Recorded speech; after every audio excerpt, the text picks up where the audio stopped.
Welcome to Speed Kolor, a podcast and YouTube channel about custom motorcycle culture. Be sure to subscribe and turn on notifications to get all the latest content. You can also follow Speed Kolor on Instagram. We hope you enjoy the show. Hi there, welcome to Speed Kolor. On this episode, I've got three things that I'd like to discuss with you. These are, I'll call them issues for me, just some things that I'm concerned about, and one of them is something that should concern all of us right now. American, Canadian, or no matter where you are around the world, this one is pertinent. So the three issues are this. I'd like to discuss House of Kolor paint. I'd like to discuss parts availability, and that both of those tie into the third issue, which is U.S. tariffs. These are the three things that, for me, came to the surface this week and I want to discuss.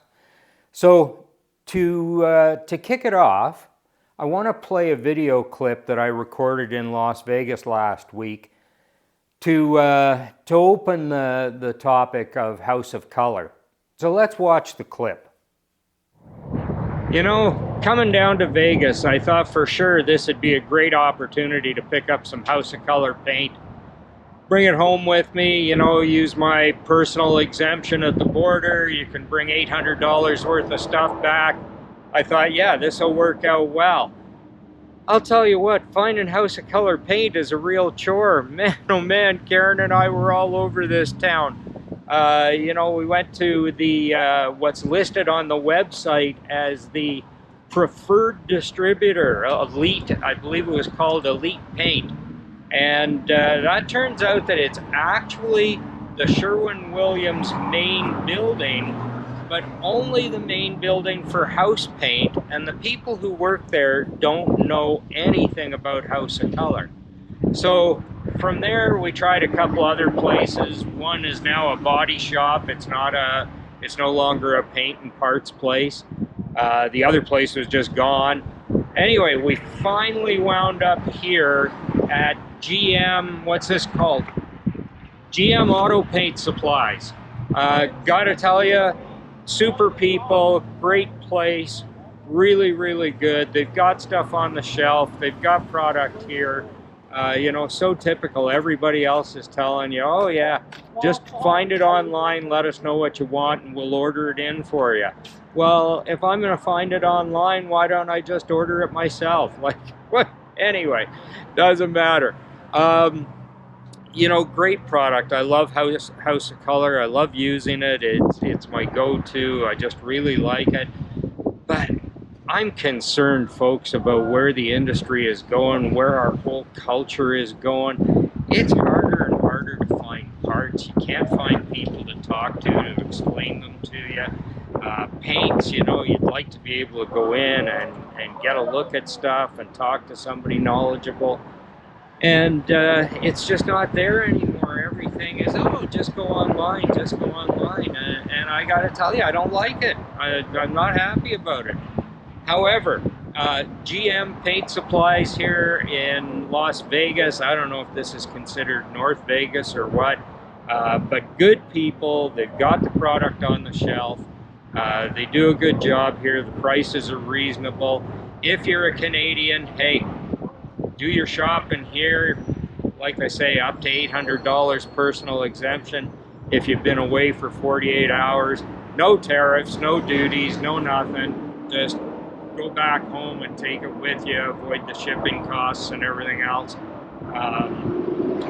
It's a good way to go. So I had success. I was able to pick up a bunch of great products. Orion Silver Max, Candy Kolor, Candy Concentrate Wild Cherry that I'm going to be using on the XS 650. Picked up some other stuff, some reducer, some primer. All good. Going home with some fresh supplies. Well, that's on-site reporting for you. It was in the moment. I was right there, and I wanted to capture that. And now maybe we can break it down and talk about it a little bit. You know, I've used House of Kolor paint. I think I started using House of Kolor paint when I was 17, so I'm going back to around 1975, 76, back in that era. House of Kolor was a great product then, and it's a great product now, and I really enjoy working with it. At this stage, there was a large gap where I didn't do any painting at all. And at this stage, working with paint now, I'm just loving it. It's a passion. It's a hobby thing for me. And I am not a professional painter. I'm not the caliber of a lot of these guys you see on Instagram, and they do amazing things, and they're involved in some of the builds for the big shows, and some of these people, some of these folks are just unbelievable in what they can do and how they work with the stuff. So I'm not a painter at that level by any means. However, I think the jobs that I do are solid. I have some techniques. I'm able to do some things. I plan on learning a lot more and doing a lot more. And I guess that's part of why I'm such a loyal user of House of Kolor. Is I got a bit of a start with it. I got to know the product a lot of years ago. Now the product makes sense to me, their system, their mixing system, what I can do with different bases and different candy concentrates and different things. It's just really a lot of fun, and I enjoy it, and I keep learning more as I go.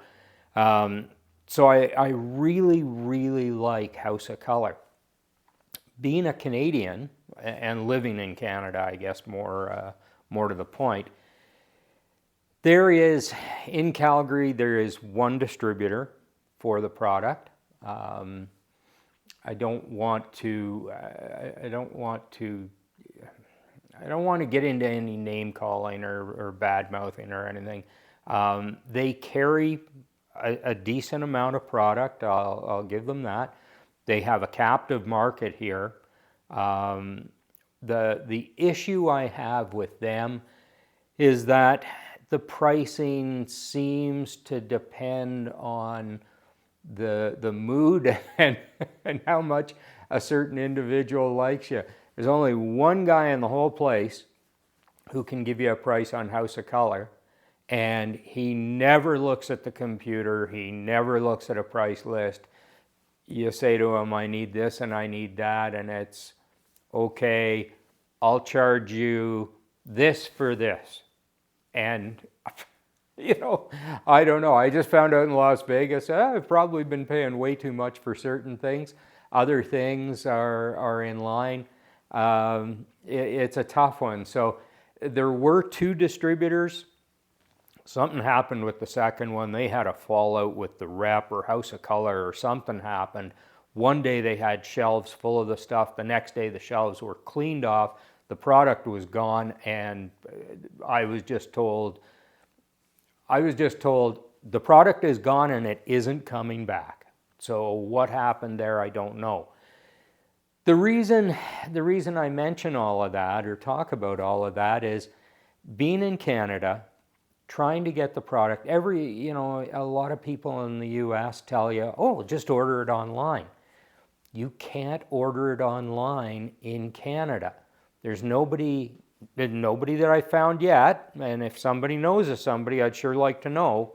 But as far as I know, there's nobody selling online in Canada, and I can't order it from a US company because it's classed as dangerous goods for transportation coming into Canada, which means FedEx, UPS, Purolator, DHL, none of those guys will touch it.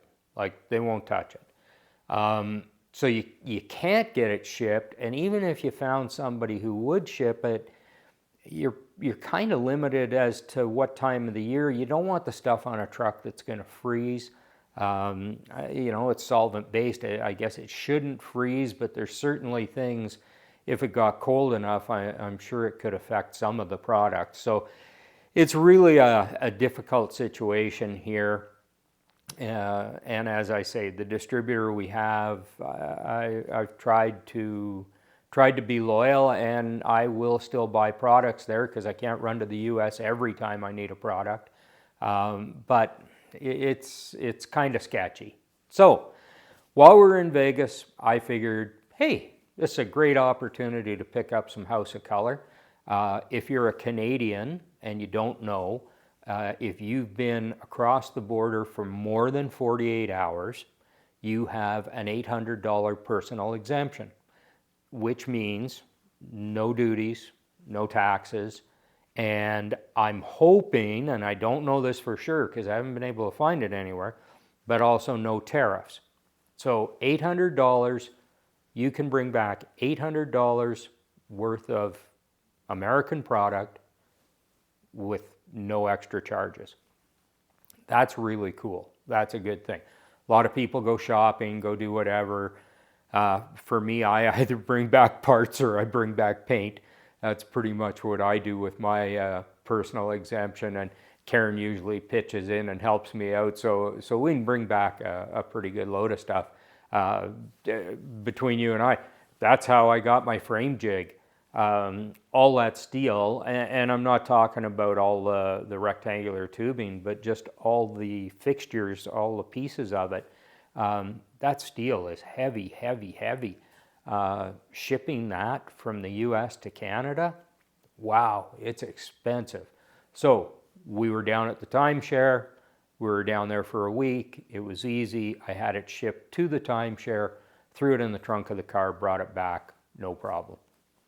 So there are ways to get around some of that. So on this trip, I figured, okay, this is great. There's got to be distributors in Vegas.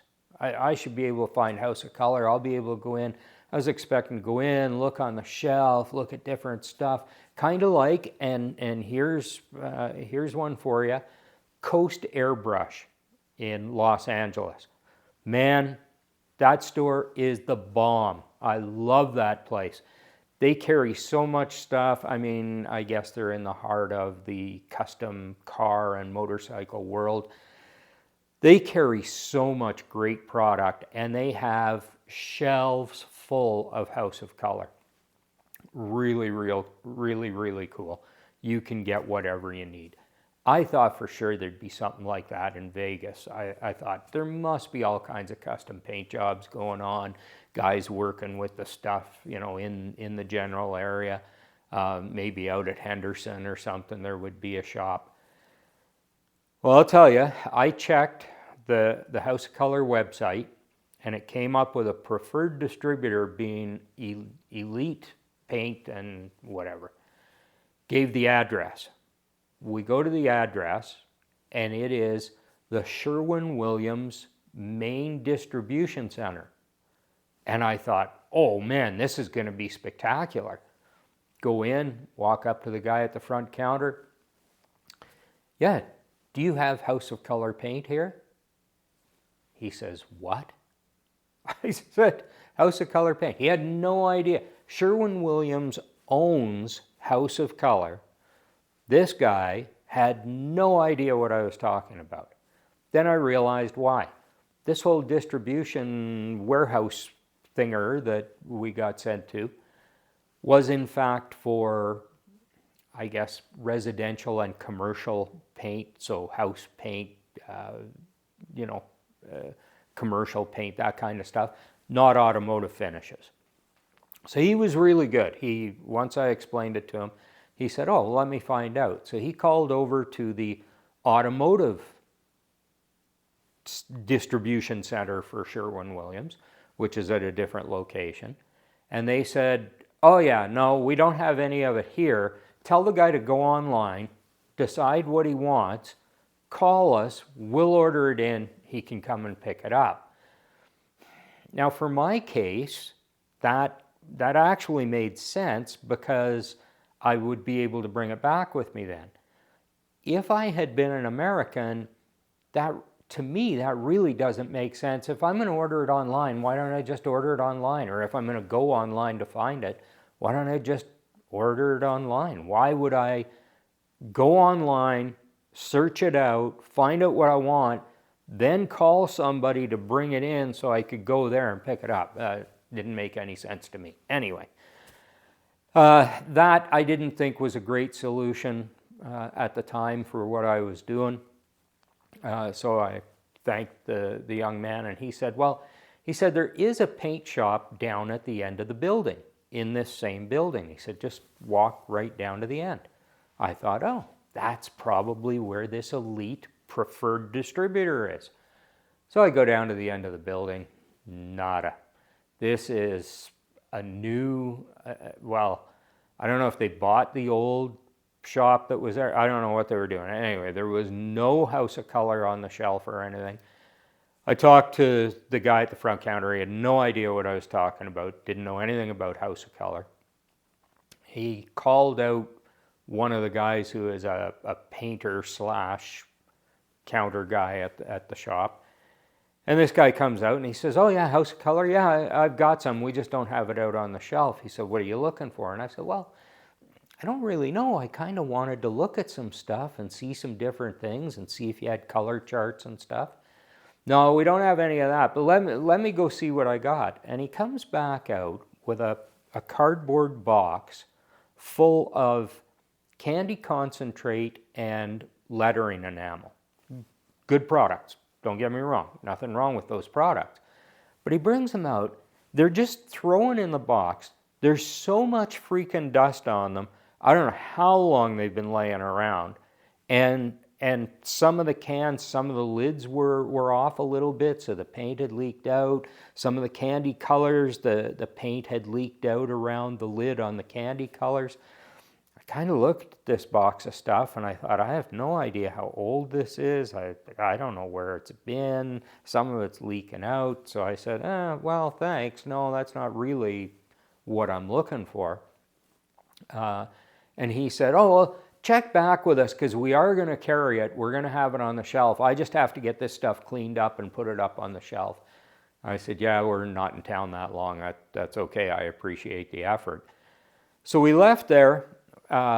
We had looked up a couple other places, drove to the first address, and these were all on the House of Kolor locator, distributor locator page on their website. So I thought, okay, great, we'll go check this other place. Well, we went there, no business there, like closed, gone, empty building. Okay, that's not going to work. So we look at the next place, it seems to be reasonable, jump in the car, drive over there. Well, it's now a body shop, it's not a parts and paint supply place anymore. And they have never heard of House of Kolor. Don't know anything about it. Okay, no problem. So I thought, okay, I'm going to give this one more try. And we drove over to GM Auto Paint Supplies.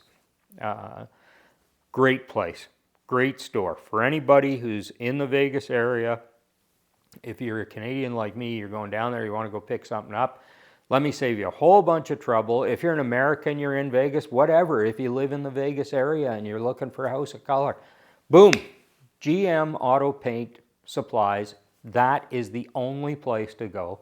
They have it on the shelf. They are wonderful people. They were so helpful. Unfortunately, and this is one of my beefs with Sherwin-Williams, unfortunately, they had no extra color charts, no extra mixing formulas poster, nothing, nothing to hand out or anything. They had no swag, no nothing. And I said to the gal who helped us, and I wish I had gotten her name. She was excellent. I said to her, you would think that maybe understanding who's using custom paint these days.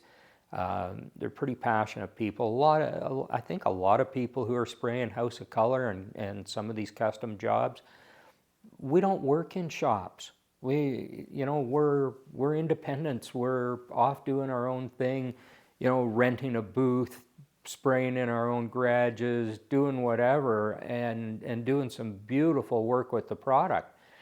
Heck, I dropped almost $700 American on paint and didn't even get a key fob for it or anything, which that's not why I buy the stuff. But I just thought, if House of Kolor / Sherwin-Williams really wanted to do something for their customers and treat them right, maybe they could make some mixing charts or something available to the jobbers who are selling the product. Anyway, I got what I needed. I made it home with it, no problem, came through customs, no issue there. And I'm happy to have it. And like I say, I found a new friend at GM Auto Paint. Next time we're down to the timeshare, I'm going to have a list of what I need, and I'll bring back more stuff. And as you can tell, I'm loyal to House of Kolor. I got stuff on the shelf here. So I guess what all of this comes to is, I really wonder what's happening to the custom paint world. I hope we're not going to see it deteriorate. It's such a cool art. There's so much stuff being done. Yeah, custom paint has lost a lot of market, a lot of work to the wrap business. And you know what? I'm okay with vinyl. I actually had a sign shop for a while and did some wraps. I think we did some pretty cool stuff. We did, I don't know how many dragsters, 10, a dozen, whatever. Did a couple haulers. I did a Pro Mod car. We did a bunch of stuff. We had a pretty good name. 3M really liked what we were doing. Wraps on race cars or commercial cars, commercial vehicles. Yeah, I get it. If you're Joe Plumber and you want to show a guy sitting on a toilet on the side of your truck, well, there's probably not many guys who are going to paint that on for you. But a wrap guy can design that and print it out and slap it up on the side of your cube van, and away you go. Wraps did take that whole race car end of things away. And I'll tell you what, there's nothing I like more than seeing a beautiful race car with a beautiful paint job on it. I remember a few years back when a fellow I know here in Calgary, Rick DiStefano, showed up at an event with his, I think he was running a Camaro at the time, Pro Mod car, serious Pro Mod car out of Calgary here, and it was in red metal flake, and that thing was stunning. It was just absolutely gorgeous. And I know Rick, and Rick is the kind of guy who would not be concerned about patching it up after he tags the wall or something. It's looks first, looks and performance first.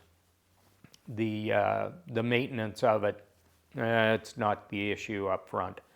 So anyway, Rick's car looked beautiful. That's the kind of custom paint job, man. I see that stuff and I think that is so cool. I wish we did more of that again. So some of the market has gone away there, but there is lots of stuff still being painted, not as much maybe as there used to be, and I hope that slide doesn't continue. House of Kolor, what can I say? You've got a bunch of people out there who really like your product. Man, Sherwin-Williams, I don't know if you know what you got there, and I don't know what your plan is. Gee whiz, it'd be nice if you'd update your website so that we could actually find distributors. It'd be nice if you updated some of your videos. Some of them are still the old Valspar videos, which there's nothing wrong with. John Kosmowski doing a great job, no issue there. The videos are relevant, the mixing and the products and everything. I just don't know why they still start and end with Valspar. A little bit of editing ought to take care of that, I think. But again, I'm not a video expert, although I do a YouTube channel that I think is okay. Anyway, Sherwin-Williams, man, take a look at what you got. Take a look at your market. And, I know you're at SEMA and I know you do things, but maybe you need to look at the grassroots a little bit and see what you can do there. Anyway, love the product. Going to keep working with it. Not in any way turned off or anything like that. Just concerned about where the custom paint culture is going, and concerned about the marketing of House of Kolor and what Sherwin-Williams does with it. I would love to see the product stick around. It's and I'm not saying it's threatened in any way. Don't get me wrong. It's a beautiful product. I just, more availability for Canadians would be cool, but maybe the market's not big enough to worry about. That's something we face all the time. Anyway, I'm rambling now. I'm not going to go on and on about it. I would love to hear what you think. If you got something to say about House of Kolor, I know that Taylor Schultz used to use it. Now I think Taylor's branched off and has a brand of paint of his own. I believe it's called Rogue. I couldn't find it. I don't know where to find it. I guess I'd find it online.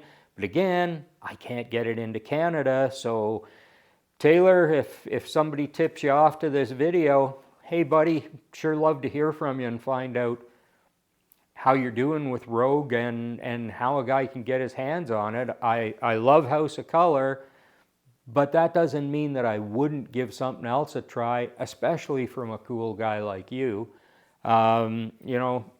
Shane, a guy, there's somebody else who does wonderful stuff with House of Kolor.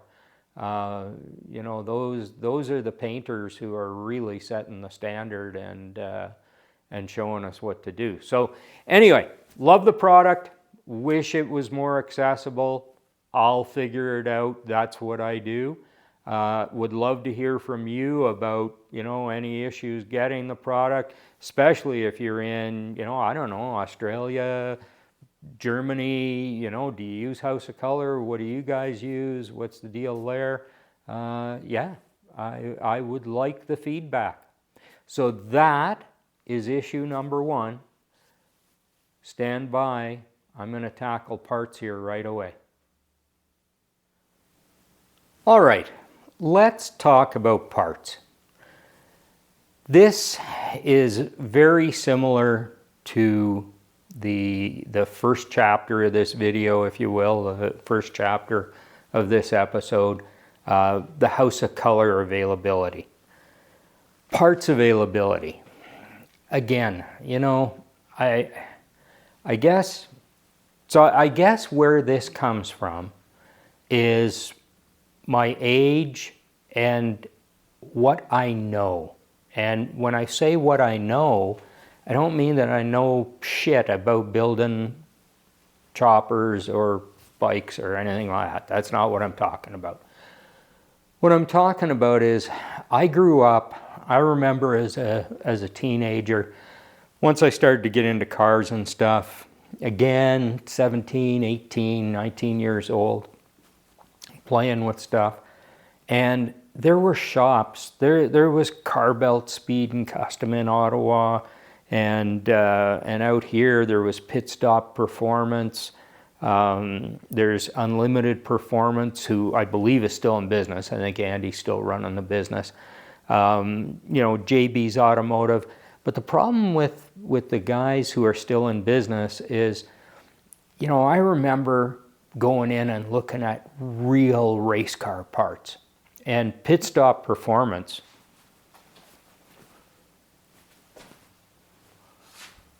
sorry, I just had to check the audio mixing device over there. I apologize. So I remember Pit Stop Performance. And man, you would go in there and it was full of race car stuff, and it was good parts. It was cool stuff.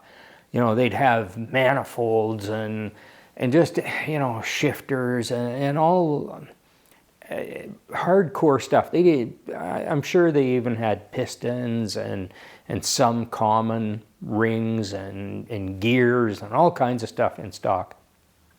And the performance parts, if you will, seems to have kind of changed over to a lot more truck stuff, a lot more bolt-on stuff, more square footage for stereos, audio systems, I guess we call them now. Stereos kind of gives away my age, maybe.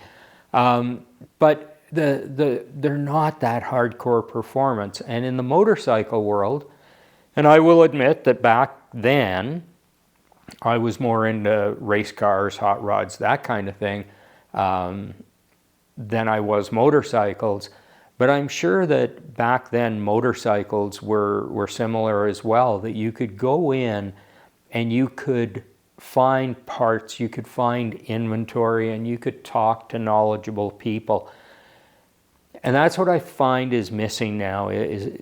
There just aren't shops. There's lots of shops that carry helmets and boots and jackets and whatever, but they don't carry the serious stuff, what I consider the serious stuff for building and for doing this stuff. Perth County Moto is a great example of a shop that does carry all the riding accessories, but also carries gas tanks. That's where I got the gas tank for the Yamaha here. They carry gas tanks and fenders. That fender's from Perth County. They have exhaust kits. They have Sportster stuff. Jeff keeps not a huge inventory, but at least keeps an inventory. I have found a new appreciation for my friend Brent over at Precision Frameworks, PFX. We are so lucky in the Calgary market to have that shop, a real shop that does real custom builds and everything, but has a showroom with motorcycles in it, custom motorcycles. Some customers, some that they've built for different purposes, but there's custom bikes there to look at, and the walls are lined with parts. They carry parts there, and Brent will get you parts in a hurry. Again, the inventory's not huge. It's pretty good. It's better than anybody else I know of. But it's not as deep as maybe it could be. But of course, this whole online thing has taken so much away from these guys, and it's tougher and tougher because you can go online and order it, and because there's not a retail store and those expenses, and there's not that knowledgeable guy to tell you about different parts and how to use them and what works and this and that. And I'm not saying that the online places don't have some knowledgeable people, but they're just not as accessible, I find. It just seems like a much more abbreviated conversation, using a chat bot, using email. You get very quick answers, and you don't get that same interaction. I remember Pit Stop Performance down on 16th Ave. There was a guy who worked there for Bob Reynolds. And that guy, I actually saw him at Bob's memorial. I didn't get to talk to him. But that guy was so knowledgeable. And when you went into that store, man, he could tell you what you needed and how to use it and why you'd use this, not that. And that kind of stuff. You don't get that experience online. Now, if you're 25 years old, you have no idea what the hell I'm talking about because you've never experienced it, or probably not. For me, though, I miss those stores and being able to go in and learn more and find out and walk out with the right product for what I'm doing. So that concerns me in this way. Again, it's about the culture. It's about where this kind of stuff is going. How many young people are getting the information they need online, are getting inspired? Who gets inspired about a color from House of Kolor online?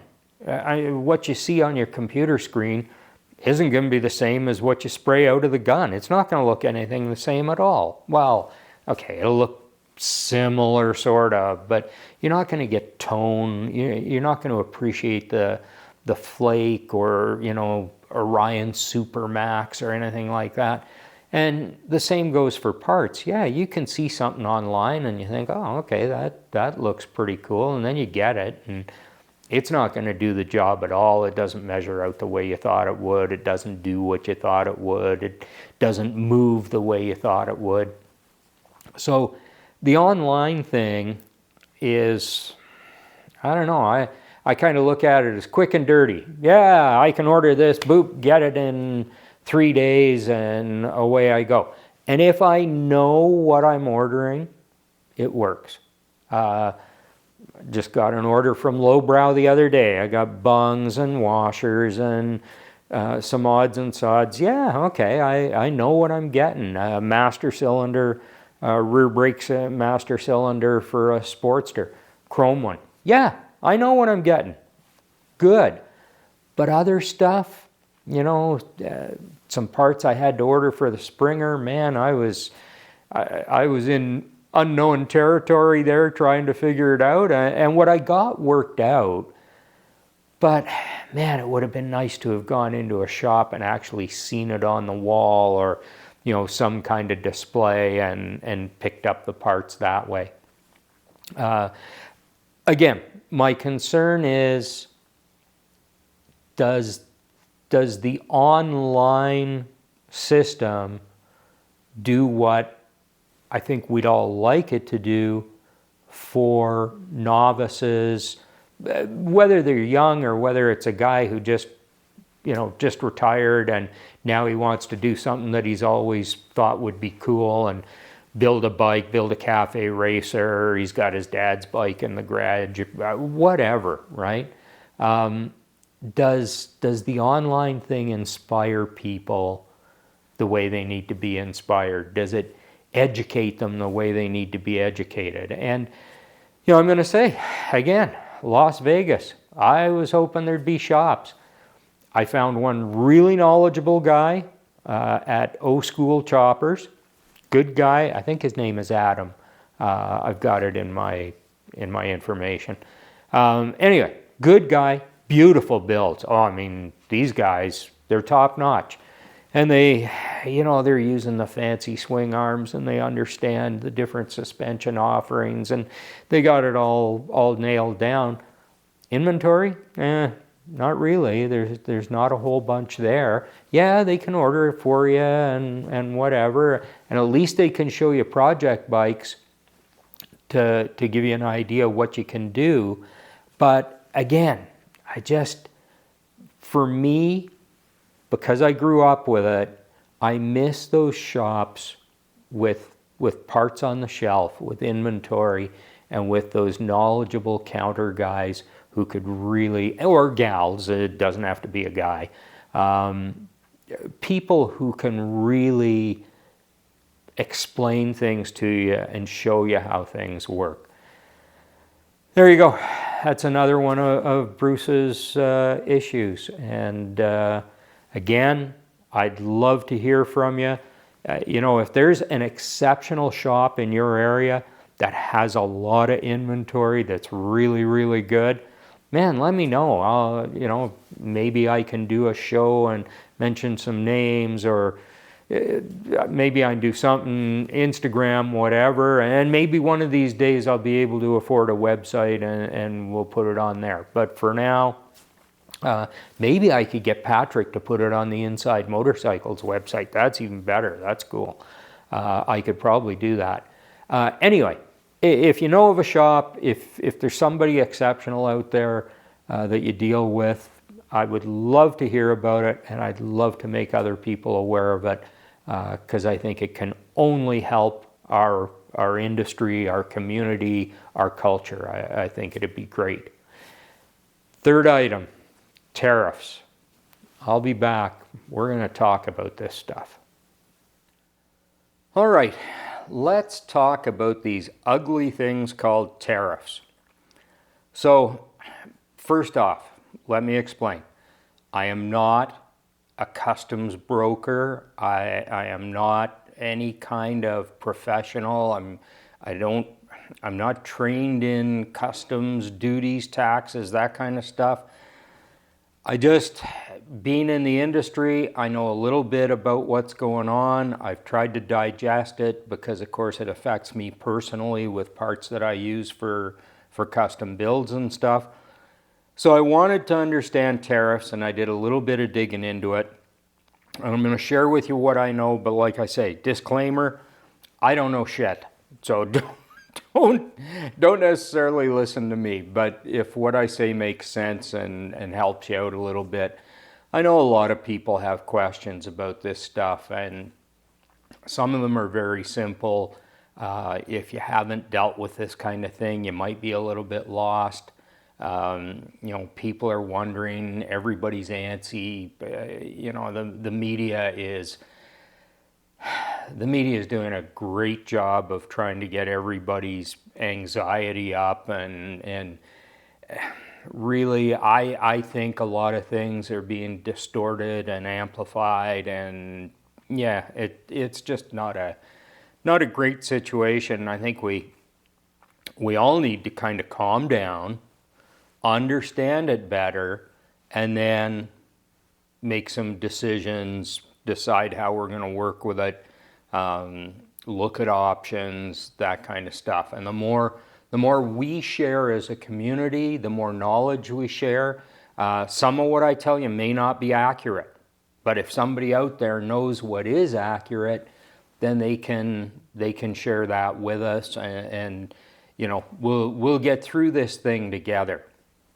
So, starting with the basics, what are tariffs? That's been a really popular question, and I think the common answer is now understood that tariffs are taxes. They are a specialized tax. So how does a tariff work? Let me give you an example. I put some stuff up on the board here. So I've got a border, and I've got Canada and the US. So if you, as a custom builder, let's say you're going to buy a sissy bar. You're an American. We're going to deal with how this affects Americans first. So you're an American. You're going to buy a sissy bar from a Canadian manufacturer. Okay, good enough. Let's say that sissy bar is $100. And I'm not going to get into the difference in the value of our dollars right now. I'll try to remember to explain it here in a minute. But right now, I just want to talk in very simple terms, try and make this understandable. So you're buying a sissy bar for $100.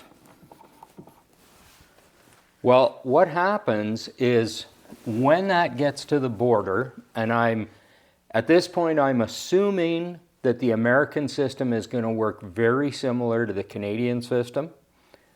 At the border, you have customs officers, all of the transportation companies, everybody who's moving stuff across the border has customs brokers working for them, people who figure this stuff out.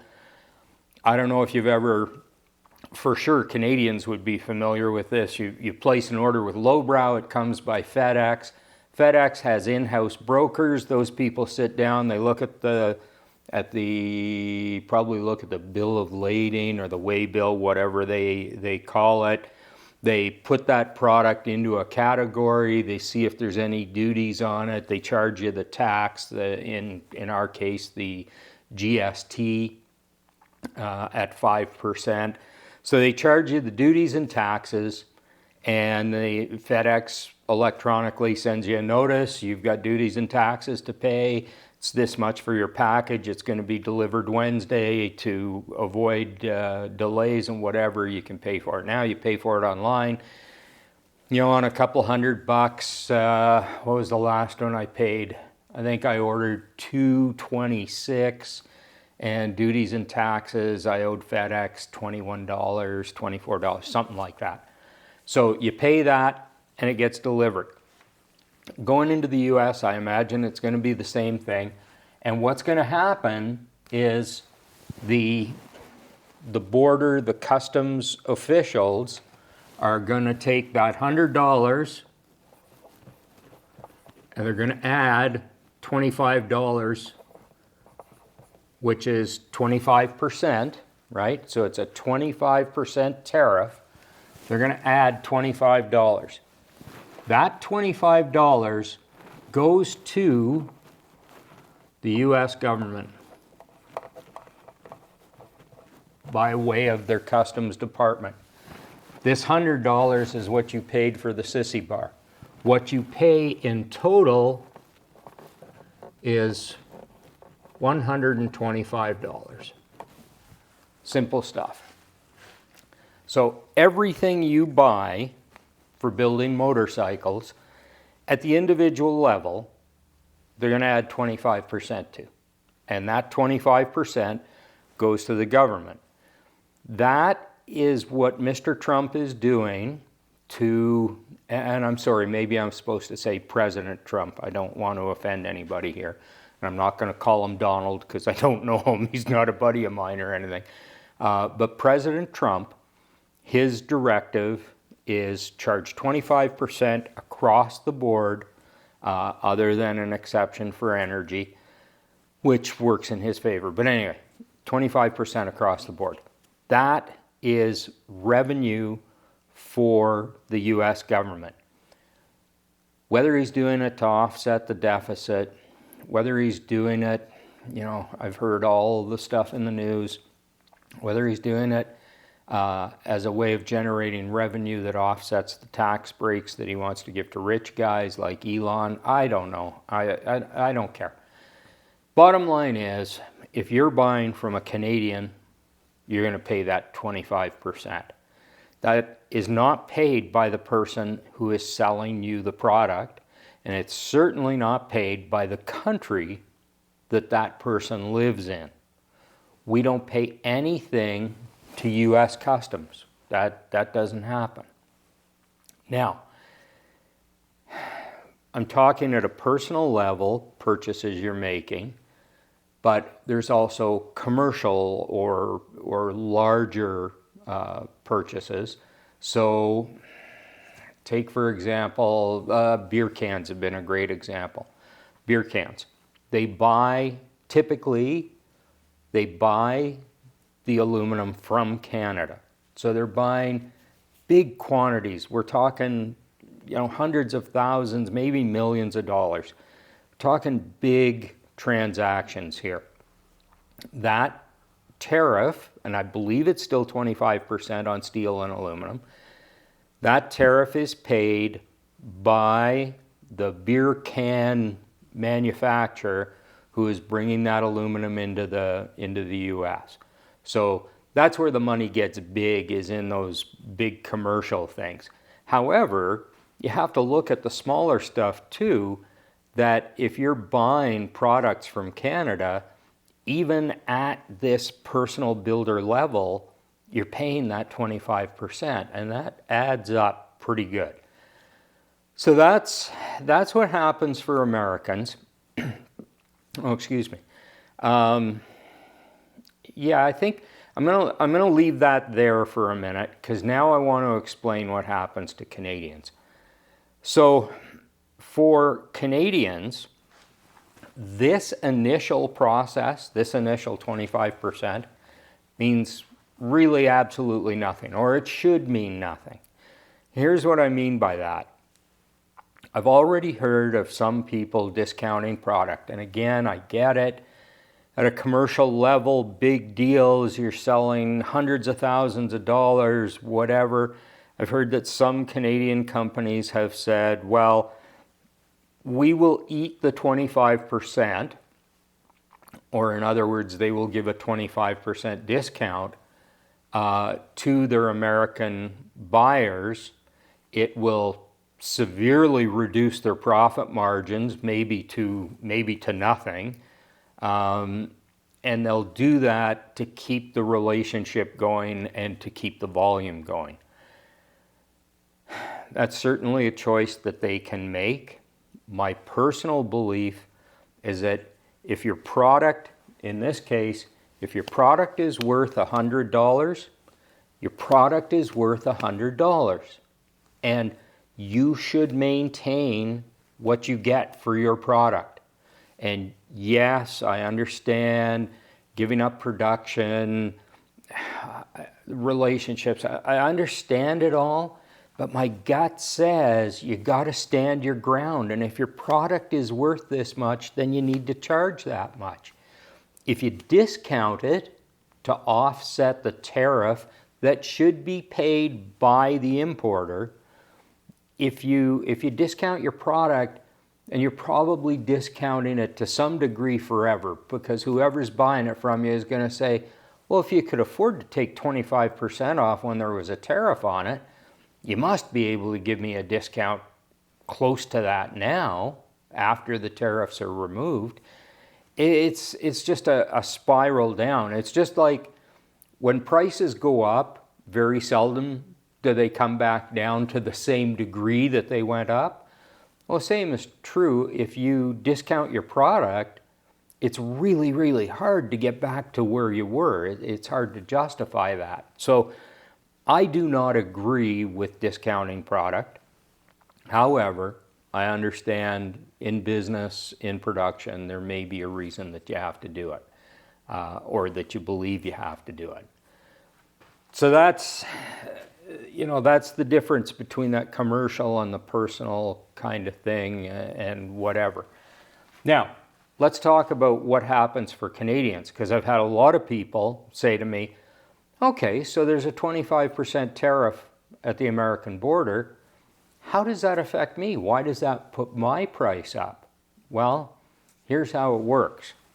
So let's just say, let's take an example of an alternator. Simple alternator for a car, okay? The aluminum that the housing's made of. And I don't know that all of these things are accurate. I haven't done the research to find out where this stuff comes from.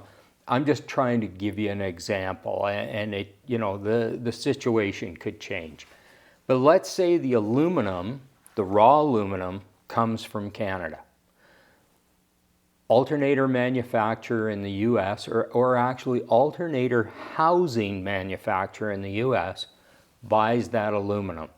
Well, that aluminum, 25% going across the border. Okay, how is that going to affect the price of the alternator?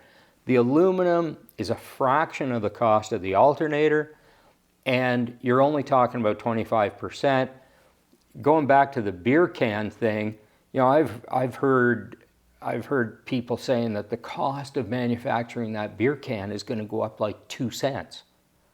Well, okay, by the time you roll all that through, let's say you get it all done, let's say a beer is 10 cents more. Is anybody noticing that? Probably not, and we're not really concerned about it. The problem is, if you look at a company like a local brewery here in Calgary that does 36 million cans of beer, that's million cans of beer. That's 36 million cans that all went up 2 cents a piece. I'm not doing the math and embarrassing myself on this video, but it's a lot of money. I get it. That's where these numbers start to hurt, is when you look at the company level, at the production level.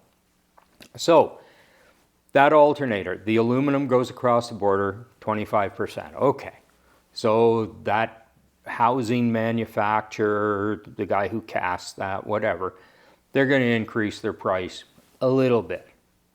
Now, that finished housing that is worth considerably more than the raw aluminum was, goes back across the border to Canada. Now, this is where a thing called retaliatory tariffs comes into play.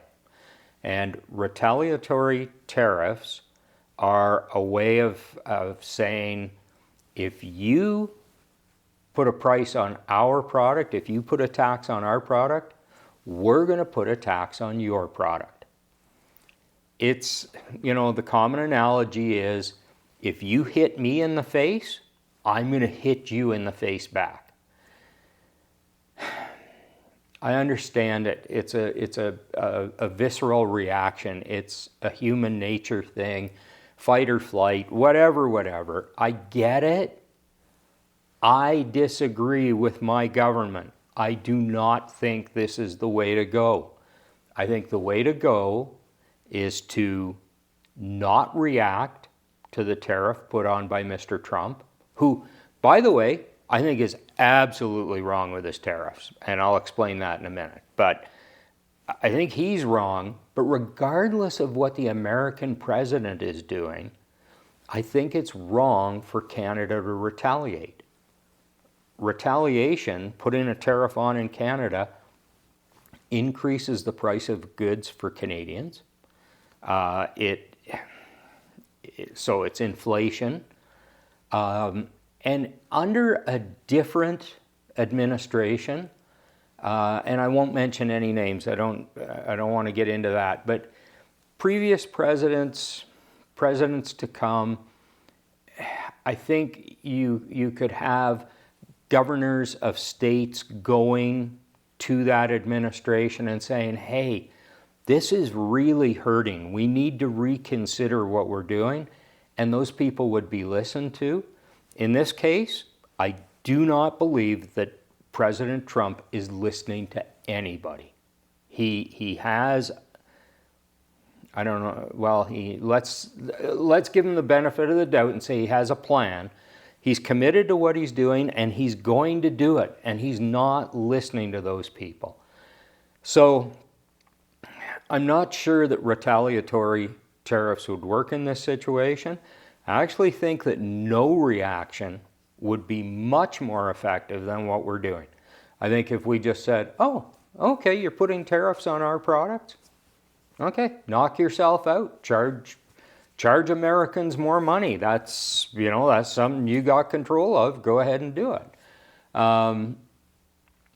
That's my view. So I do not agree with my government about putting on retaliatory tariffs, but they are my government. They were elected fair and square, no problem. And if that's the decision they make, then I'll go along with it. I disagree, and that's okay. We're allowed to do that. So the retaliatory tariffs. So that the aluminum for the alternator, abbreviation for alternator ALT, went across the border at 25%. Okay, good enough. Now the housing comes back across the border and gets charged a 25% retaliatory tariff. And we'll just put over here housing, not to be confused with building houses. So the housing comes back across the border at 25%. So let's say when it comes back across the border, it gets the bearings installed and the stator and the rotor, whatever that is in an alternator, the internals, the windings, all that stuff, that gets installed in Canada. And now it goes back to the US and gets charged another 25%. And in the US, it gets the electronics, okay? Gets the rectifier, the wiring, whatever, that gets put in. So maybe, and I don't want to confuse the issue, but maybe some of those components come from somewhere else in the world, or maybe even the windings that were installed in Canada came from the US, and when they came in, they got charged 25%. Now that finished alternator comes back into Canada as parts for your Mustang GT, and another 25% on the finished good, the completed alternator. Well, look at this. I mean, when you start adding this up, oh my goodness, that alternator has gone up crazy in price. That's what's happening with cars, because we have this across the border situation where parts come back and forth to build the car. We're just 25% every time it crosses the border. It's just building the cost. And you know, I saw in the news last night, they said the average cost of, what were they talking about? Were they talking about a pickup truck or something? Was going to go up $12,000 for Americans. That's why. I don't know what the prices are going to be like for Canadians, but for Canadians who ask me the question, well, how does that tariff affect me? Well, the tariff does, the American tariff affects you here. But our government has turned around and put a 25% tariff, and I haven't seen it exactly, but I imagine automotive parts are in the mix somewhere. And if we put another 25% on, this just gets crazy. It gets out of hand. And you could use the same analogy for a sissy bar. American manufacturer buys Canadian steel, 25%. Now he makes a sissy bar, he sells it back to somebody in Canada, and if it's on the list of retaliatory tariffs, well, now it's another 25% on the finished product. So this can add up really quick depending on the product and depending on what you're doing. Now, I mentioned finished product, and here's where I'm going to say that I think President Trump is wrong. I don't think that President Trump is even using a chainsaw in the way he's applying these tariffs. I like to think it's more like he's trying to cut his steak with a sledgehammer. He is a blunt instrument, and he is just, it is totally pressure and force that he's using. There's nothing strategic in my mind, my opinion, nothing strategic about what he's doing. Here's what somebody might consider doing if they wanted to change things. So he says he wants to bring manufacturing back to the U.S. I understand that. I get that.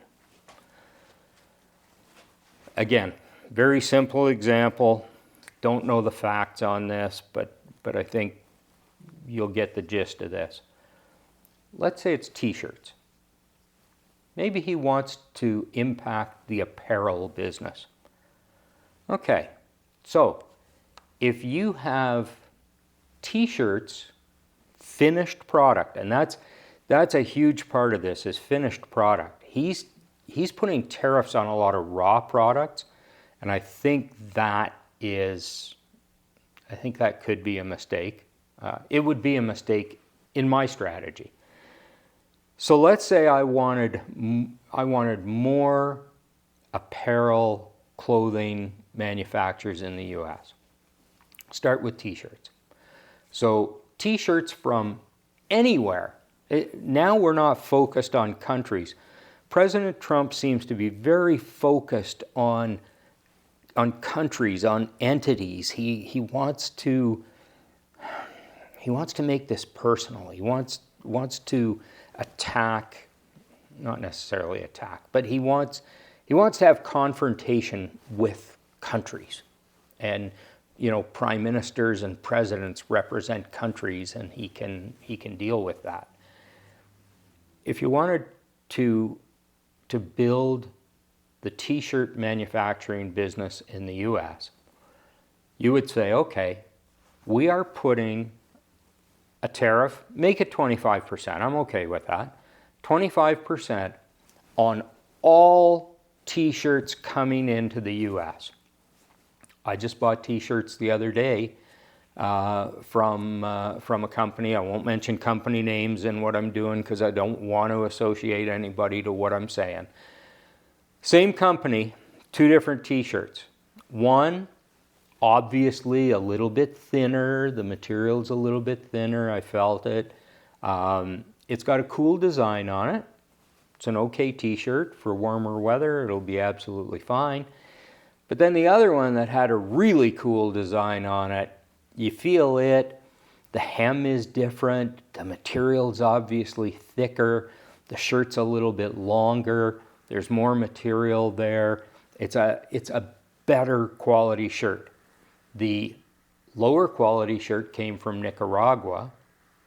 The better quality shirt came from, I want to say it was a Canadian product. I'll have to check the tag again. But regardless, it was a nicer product. Bottom line is, if you're trying to improve your t-shirt business in the US, doesn't matter where the product comes from. You're targeting t-shirts. So both of those products are going to be 25% more. Now, what you're doing is you're creating a situation where clothing manufacturers in the US can look at this and go, well, wait a minute. If that shirt is that much money, I can compete with that and do a shirt right here in the USA. Good deal.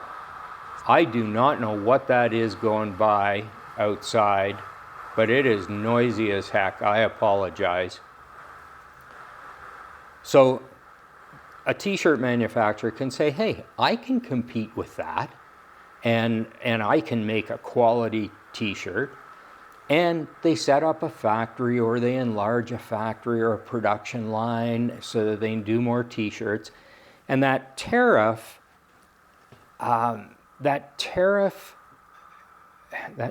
makes it so that Americans won't pay that price for that other product, but they like the price of the American-made product. Yeah, you only have to do that for a while until the American gets up into production, everything is good, you've taken market share, you've got control of it, you've got good profit margin, everything is good. Then the tariff, you can leave it in place or you can take it away. You've now become competitive, and you have manufacturing in the US, and you have jobs, and you're using US cotton, and the list goes on and on. All good. Strategic, targeted. That's, I think, where you want to be. I sense that, strategic is going to take some time, but I think it's going to build very effective industries. I sense that President Trump he's an angry man. I'm not sure, in spite of everything he has, everything he's done, I think a lot of people would look at that and say, wow, that guy's, man, he's got it. He's achieved a lot. He's done a lot. Not sure that he's happy with what he's done. And I think to a great degree, he's trying to leave an impact on the world because he's not totally satisfied with who he is. I sense that. Not a counselor, not a therapist, not a psychologist or a psychiatrist or anything else.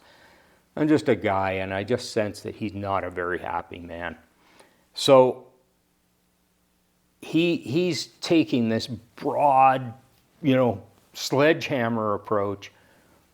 I think there's a more strategic approach, and you can take that t-shirt example, apply that to all kinds of industries. And then you can bring industries back at a pace that works.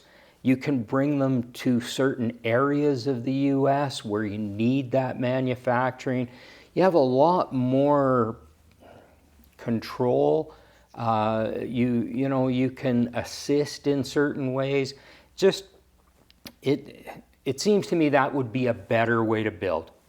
I may have my head totally up my arse because I am not a politician, I'm not an economist, I haven't done this, but that's my thought as to how you would work that. So that hopefully explains a little bit about how tariffs work, and in this case, cross-border.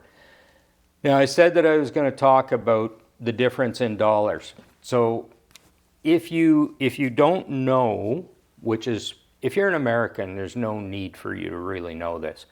You probably don't do a lot of business with Canada unless you're a businessman. But, I was thinking about this, and how many guys building custom motorcycles would buy product from Canada? We have some very talented people here. There's a guy in Manitoba building Springer front ends. There's a guy down in Ontario who I'm going to talk about in another show who does handlebars, sissy bars, does some frames. Very talented, beautiful stuff. I know these guys do sell some product into the U.S. So there is some purchasing going on. But for the most part, a lot of guys in the U.S. and gals have no idea about Canada or buying from Canada or anything else. Right now, our dollar is worth about 70 cents US. So that means that you buy really well. That $100 sissy bar in your dollars is $70. If it's $100 Canadian, it's $70. That's a pretty good deal.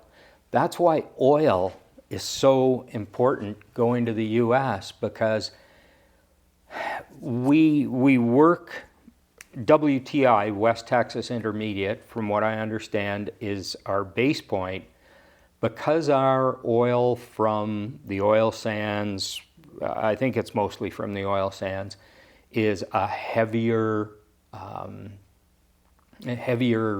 more dense, stickier, gooier kind of oil. It takes more refining. So it would be considered, I guess, a lower grade than something like Sweet Texas crude or whatever. So West Texas Intermediate, WTI, is kind of the standard. Then our product is discounted from there because we know that it needs more refining. Then you're buying it in Canadian dollars, and that means that you can buy $100 Canadian for just $70 US. So it works out to be a pretty good deal to buy barrels of oil from Alberta or Canada, but I'm sure Danielle Smith would like me to say Alberta. So it's a pretty good deal if you're set up to refine that heavier crude. That works out well. For the most part, for you folks in the U.S., buying motorcycles in Canada, if there's something advertised here, used bike, whatever, you're buying it way cheaper than the advertised Canadian price. Here's something I don't know, and if anybody out there knows, I'd love an answer to this, but I'm not sure what your government is going to do. Because going back to the sissy bar, that's $100, and let's say that's $100 Canadian.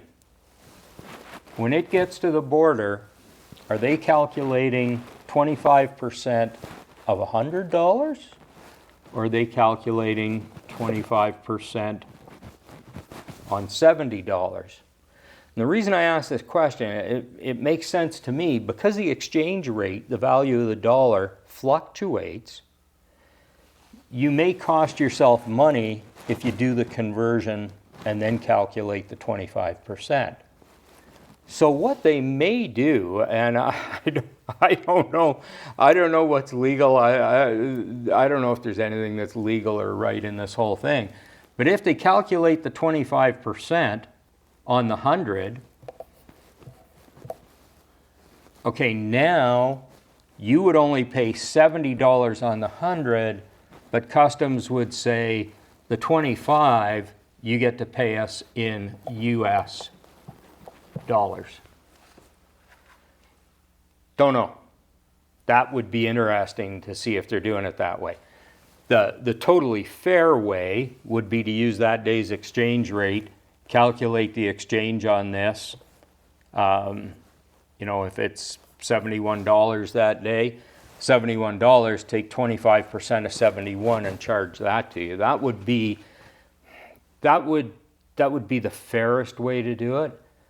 I'm just not sure that fair is in the equation with what we're doing right now. So that's my understanding of tariffs. And as a Canadian, I got to tell you, man, I'm not looking forward to what happens when this hits, because, let's say I buy a hardtail for a Sportster. Well, if that steel came from Canada, that steel went to the U.S., 25% going to the U.S., the U.S. company makes the product, then ships it back across the border, and I get to pay another 25%. Prices are going up. That's the bottom line here, what I see. Prices are going up. They will never come back down to where they started. They may come down some. They're not coming back down to where they started, and my hobby just got more expensive. It's life. What can I tell you? Can't necessarily change it, but hopefully I can make you more aware of what's going on. Now, the other thing I wanted to talk about is motorcycle pricing, because I know this has been a question too. And even within the industry, I have dealers checking with me weekly to find out what's going on. Everybody has the same question: what's going on with tariffs? Well, the situation we're in right now is that the tariffs have been on and off with President Trump. April 2nd is the next date for tariffs to get applied to Canadian products coming across the border. So we'll see what happens on April 2nd. But basically, when it comes to motorcycle pricing, here's what's going to happen. Canada, the retaliatory tariffs that I talked about, Canada has put retaliatory tariffs in 3 phases. So they want to have an impact. We want to have an impact. I'm part of the country, I'll admit it. Okay, we want to have an impact. So phase 1 says, hey, we're pissed. We don't like this. This is what we're going to do to hit back. Okay, fair enough. Then there's phase 2, which I believe is supposed to happen 21 days after phase 1. And then there's phase 3, which is supposed to happen, I imagine, another 21 days later. So you have these 3 phases of retaliatory tariffs. I've looked at the list, and motorcycles are in phase 1. So what's going to happen is Harley Davidson and Indian and any other motorcycle manufactured in the U.S., when it comes into Canada after April 2nd, assuming that President Trump goes ahead and starts charging the tariffs, our retaliation, we're going to charge you tariffs back. One of the items is motorcycles. So Harleys and Indians are going to go up. Well, I imagine they're going to go up. They're going to get charged 25% at the border coming into Canada. The Japanese manufacturers are not going to be charged. Reason is, if you look at, Yamaha, Honda, European brands, same thing. It's not just Japanese. I don't think Ducati or Aprilia or BMW do any manufacturing in the U.S. So all of those bikes, as long as they're coming into a Canadian port, and again, we get into a whole nother thing. I don't want to go down the rabbit hole of what happens shipping through the U.S. But as long as they're coming into a Canadian port, they've never gone to the U.S., they haven't touched the U.S., there's no American involvement there, then there is no tariff on those units. So they're coming into the country. I can tell you that Honda does not, and I said I wouldn't use manufacturers or brand names, but I will tell you, Honda does not expect any change in motorcycle pricing because it never touches the U.S. Harley and Indian, they're going to have a 25% tariff coming into Canada. That Americans may say, well, that's silly. You're just putting the price of Harleys up for yourself, which is unfortunate.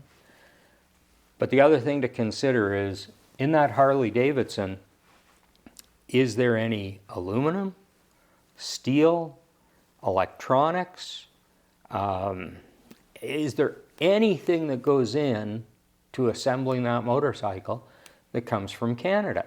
Because if there is, it's getting charged 25% going to the U.S.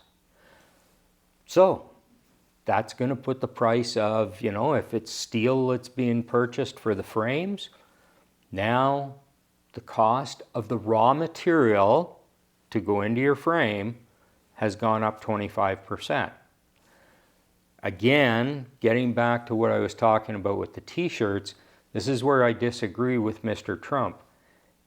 President Trump, by putting a tariff on input products, let's call them, or raw materials, you drive the price up, and I'm not sure the effect is really what you're looking for. I get that he thinks that all of a sudden somebody's going to start manufacturing different kinds of aluminum or making different steels in the U.S. There's so many things to consider there. Aluminum takes a lot of electricity to produce, from what I understand. Steel, there's the whole manufacturing process. There's a lot of things to do there. So I'm not sure that all of that works. So I wouldn't charge tariffs on raw materials or input products. I wouldn't charge a tariff on the cotton to make a t-shirt, because if a t-shirt company in the U.S. was importing cotton because there wasn't enough to supply the industry in the U.S., then why do you want to put the price of that American shirt up? You want to charge the tariff on the finished product, because that's where it has the most impact. If you're trying to offset the deficit, that's also where the bigger dollars are. So finished product, I think, is the way to go, but I understand there's a lot of material, or there's a lot of money in raw materials and stuff. Yeah, his decision, just trying to give you a different perspective on that.